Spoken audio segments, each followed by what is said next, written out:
खरं तर 350 वर्ष होऊन गेली तरी देखील छत्रपती शिवाजी महाराजांचा विचारांचा वारसा या महाराष्ट्र भूमीमध्ये कसा काय आज जपून आहे ते तुम्हाला एक छोटेसे उदाहरण देऊन सांगतो. काल परवाचीच गोष्ट आहे. मी सुद्धा पुण्यामध्येच काम करतो. माझं सुद्धा काम पुण्यामध्ये जास्त करून असतं. त्यामुळे तिथलीच एक छोटीशी घटना ही मला अधोरेखित झाली. त्यामुळे तो मी तुम्हाला इथे प्रसंग सांगू इच्छितो. खरं तर साधारण पुणे शहरापेक्षा तिथे स्थायिक होणारे जास्त लोक हे बाहेरच्या गावाचे असतात. म्हणजे सांगली, कोल्हापूर किंवा महाराष्ट्र बाहेरच्या राज्यातले परप्रांतीय लोक सुद्धा तिथे असतात. आणि तसेच एक परप्रांतीय स्त्री पुणे या शहरात होती. पुणे शहरात ती साधारण जॉबच करत होती. जॉब करत करत ती स्वतःच्या पायावरती उभी राहिली.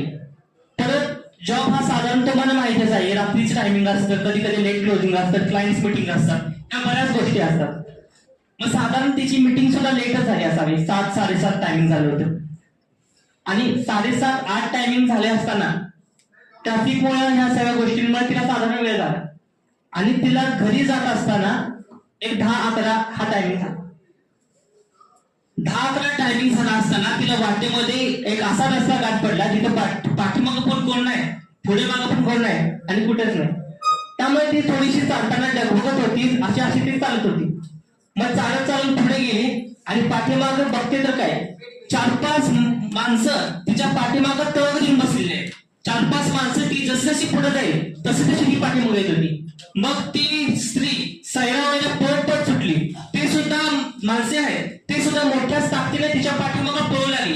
ती फिरली, इकडे पडली तिकडे पडली, किती जरी पडली तर ती माणसं तिच्या पाठीमागं लागू लागली. तिला काही समजेना, ती पळत सुटली. तिला काही समजेना, करायचं तर नेमकं काय. मग पळत जाताना तिला एक घराचा दरवाजा उघडा दिसला.